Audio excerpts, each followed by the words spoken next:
Yo, you know what? Speaking about the game Rap Beef, so in 2017 we had an interesting year for Rap Beef. Yeah. You had Mason Cam, which we just talked about in the last podcast, but that's the most recent. You had Remy and Nicki. Yeah. And you had Jay-Z and Kanye. Yeah. Rick Ross and Birdman. Ah, the Rick Ross and Birdman. Yeah. No, I don't even know if I buy into this whole Jay-Z Kanye one. Yeah, man. Like, it seems like I could see them on stage in the next year or two together. Like, they were just on stage. Oh, really? Okay. Yeah, Oh, so see, it already started happened. happening. Oh, fuck. But They're cool. They're cool. Oh, wait, hold on. They're already squashing A it. beef that's been around forever, but it re-sparked this year is the 50 and Irv Gotti. Oh, really? That's always re-sparking, though. Anytime one of them talks about the But other. it was more this year. Because 50's so petty. But He's like, yeah. But then, like, Irv Gotti's on Everyday Struggle, and he's like, 50's been saying he's going to slap me for, like, 15 years. 15 years, and he hasn't done it yet. You know what? You're right.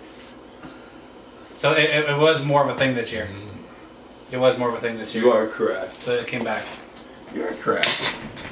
And I feel that Rick Ross and Birdman something happened before, though, and that the kind of, like, this re-sparked this year. People sleep on fucking Ja Rule, man, Murder Inc. Oh, for sure. Oh, he always gets this road around this. I think people at a certain age, like, they're getting into hip-hop when 50 was on his run. If you're of a certain like, age, you know Ja Rule's dope. If you were before that, you know how dope Ja Rule Yeah, is. exactly. Some people just know the fucking R&B shit he did. And yeah, like you said, when 50 came out.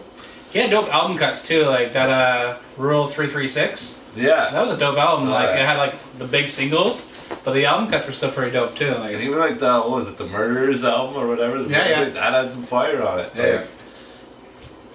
Yeah. Murderers album, yeah. Yeah, like people do sleep on Ja, you're right. Yeah. It's murder. Holla, holla, all my bitches that's ready to get dollars. No, but you know what else? People sleep on by Ja Rule is Veni Vidi Vici, and the song It's Murder. that song is super well. Is y'all motherfuckers ready or what? Is y'all motherfuckers ready or what? I don't think you are.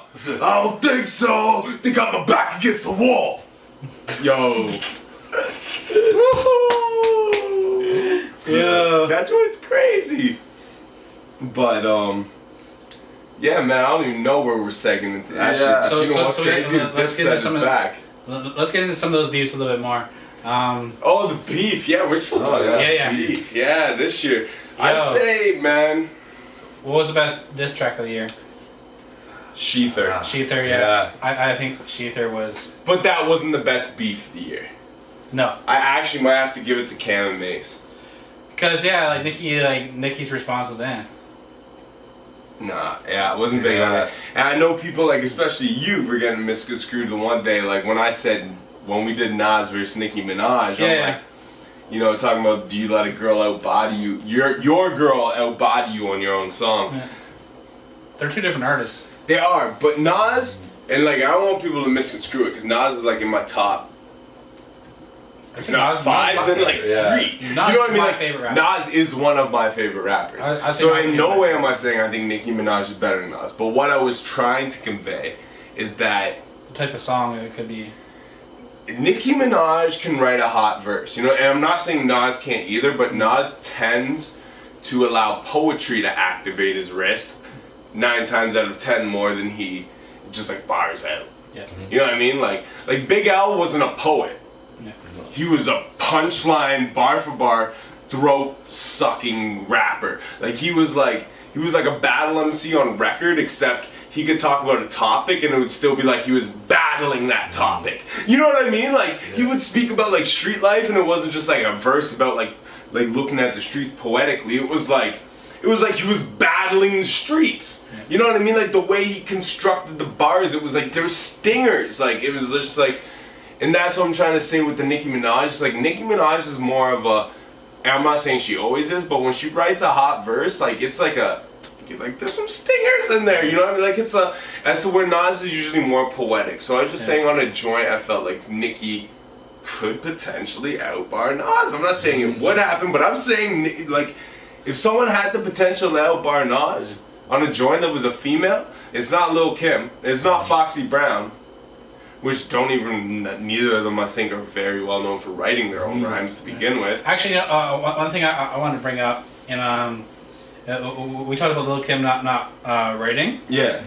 I recently seen an interview with her, and she was talking about how people say Biggie would write her rhymes, which is how they would do it is she would write her rhyme, and then Biggie would look at it before she records it and maybe change a couple lines, and like give her like I can see that. Like she would write her own rhyme, but then Biggie would kind of like grade the paper. It's like when we asked Mano about ghostwriting for Lil Kim. He didn't directly deny it. He's Yeah, just but like, he also didn't say yes. No, exactly. He's like, I wouldn't say ghostwrite, but I was like, maybe you could say behind some of her songs in So a way. maybe it was like, the same situation. Exactly. That's kind of what I'm thinking. Maybe like looked over her rhymes, yeah. told her to maybe to change what she needs to change. That's what she said about. So yeah, that's kind of what I'm thinking. With maybe her, the with same her kind of Biggie. situation. That's what she said about like with her and Biggie. That's how they did it. See, and if that's the truth, man, that's crazy. Because you know what?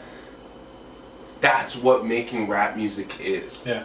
Yeah. And Now, feel people who try to justify Drake and put him in the MC category because you have actual reference tracks, like that's not hip hop, man. Yeah. But if Lil Kim doesn't have reference tracks, like if she's got bars and Biggie was grading the paper, like that's what Biggie's supposed to do. Yeah. Like that's what your big brother's supposed to do. I mean, I know they were fucking, but like, you know what I mean? And that's the problem with the game today is there's no more cosign, there's no more put on. And as much as you had gatekeepers back then, which you still do, there's other ways to potentially get on. But the gatekeepers kept a quality control. Yeah. See, that's what is the important thing. People a lot of time think about the gatekeeper in hip hop and they talk about like it's negative, but it kept a quality control. Yeah, and I was gonna say, I bet you best believe, I bet you Pat looked over Remy Ma's verse, she said verse before she put it out. Just as if he had any input or something, you know. And that doesn't mean he wrote it. No, exactly. I don't think he wrote it or nothing, but I think he had maybe some input or not input, but like looked at it and probably like you know what I mean. And I will say this 100%. I don't think he would. I don't think he wouldn't just put it out without showing them first, at least. And I'll give you a direct example of an MC we both know who's part of Breaking Records. I won't name him specifically because I'm not gonna air him out. Yeah. But I mean, y'all know who it is. Y'all, right?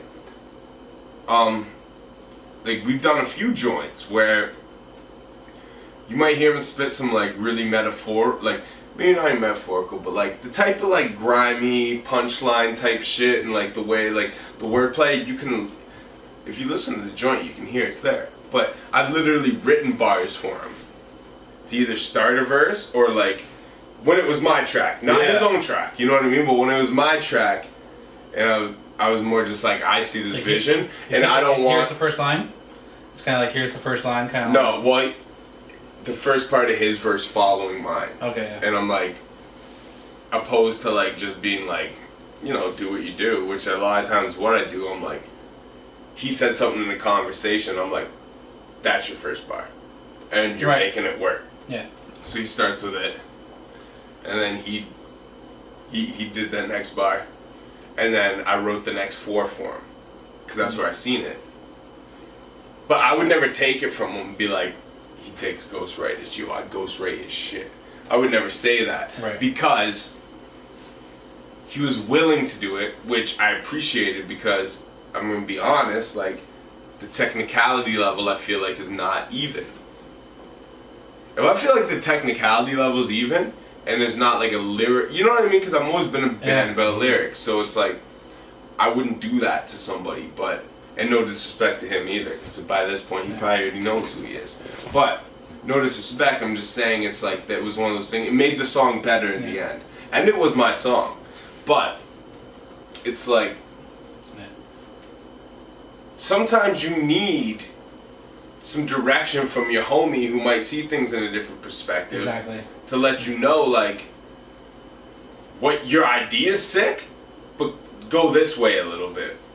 Yeah. Or to put you on track. Because the thing is, if I gave track to homie, it wouldn't have gone the direction. I actually did that for fuck this bitch, breaking records, we rushing clicks like amateur photographers, the fuck up pics, I'm out.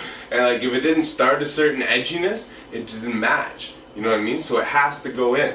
and that's like what it is. And so, you know, and I've worked with other artists like Aces when we worked on joints. It's the same thing, like, because he's a really lyrical dude. So instead of me like just being like, yo, just say this like this, it's more of like an even thing, and I'm like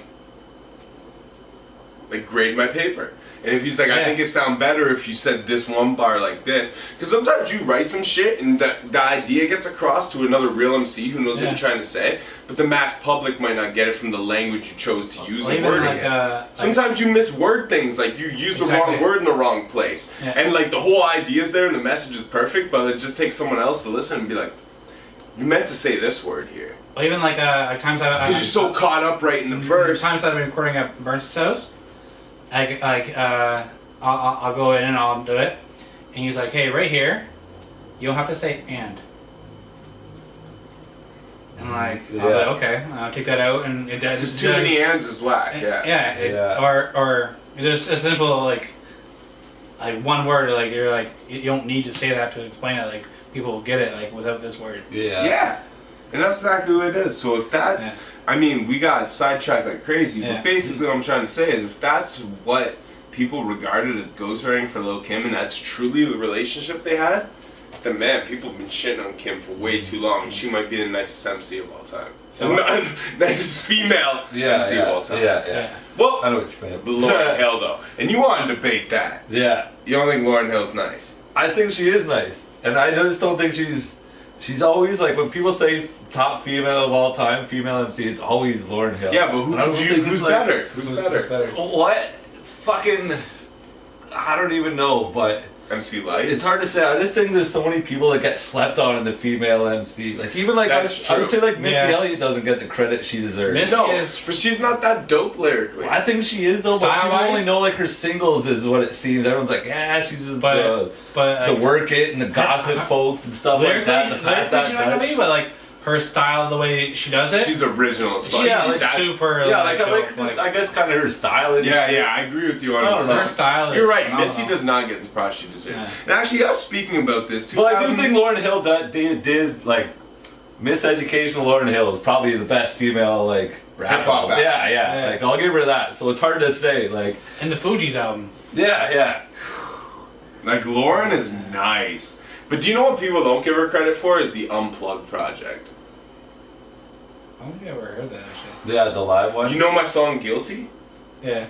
That's Lauryn Hill sampled from Unplugged. As well as, you know, Kanye West. It all falls down. Yeah. That's from Lauryn Hill. Oh, it's not. Okay. I'm telling you, when we turn this off, are you coming to my parents with us after? I don't know. You know, if you are, then we just do it there. But you will hear Lauryn Hill Unplugged and you will be like, Ian doesn't feel the same way about Unplugged as I do, but it is. But I honestly want to see her come back and do something else. Like I don't know if she will, but I would like to. Like she had a short run. The project she dropped, it's like Eminem theory, except Eminem kept going. Like if Eminem quit I'm gonna be generous here because I really love the album, but Relapse. Some people would say Eminem show. Other people. I know what you're gonna say though. Yeah, like if he would have like went off on that, that he would have been looked at like really even. Like Lauryn Hill had like the score and Miseducation. And that's it, and then Unplugged. And Unplugged. I think that was I think that was just kind of my issue with her. Is just how little of stuff. Because the shit she did put out was good. Like I can't take away from that. Yeah. Like the score. Do you know what's doped about Unplugged though? See, because a lot of people, when you see an artist unplugged on MTV, it's all material already used to, just like acoustic or like live, right? So people sleep on Unplugged, but Lauryn Hill's Unplugged is all new material. She doesn't do her old songs over acoustic. It is all brand new material, and then that material, after Unplugged, never rematerialized in full song. So it is literally an album full of her playing an acoustic guitar and doing songs that are in the works that never. So maybe that's what she should do. That's what I would like to see. I think one of the biggest even if it was those old songs. See, if she reconstructed those songs as fully produced songs, I think people would be like, holy shit. I think one of the best unplugs was probably Nirvana. The Nirvana Unplugged stuff. I know that one. Yeah, that was pretty. But I say, I'm being 100 with you. Lauryn Hill to me had the best Unplugged. Definitely check that because everyone else, like, Nirvana, you got a few songs that weren't currently existent. Like, what was it? The Man That Sold the World. I don't know. There's a few songs that end up actually becoming singles off Unplugged because that's where they were released, and then they just never redid them. Kurt Cobain also died shortly after that. But Lauryn Hill's Unplugged is... It is just a listening experience of music, man. It is absolutely fucking phenomenal. So what do you guys think about It's her sitting in front of a crowd with an acoustic guitar, feeling awkward, and just rapping and singing all these songs off the top of her head. And she even says, like... You can tell she was feeling awkward. And she was sick. Oh, she was... Her throat okay. hurt. Oh yeah. And she did all the... Like, it is just absolutely phenomenal. Because it captures one single day in time. What do you got? You got a few seconds, stop it, and restart it.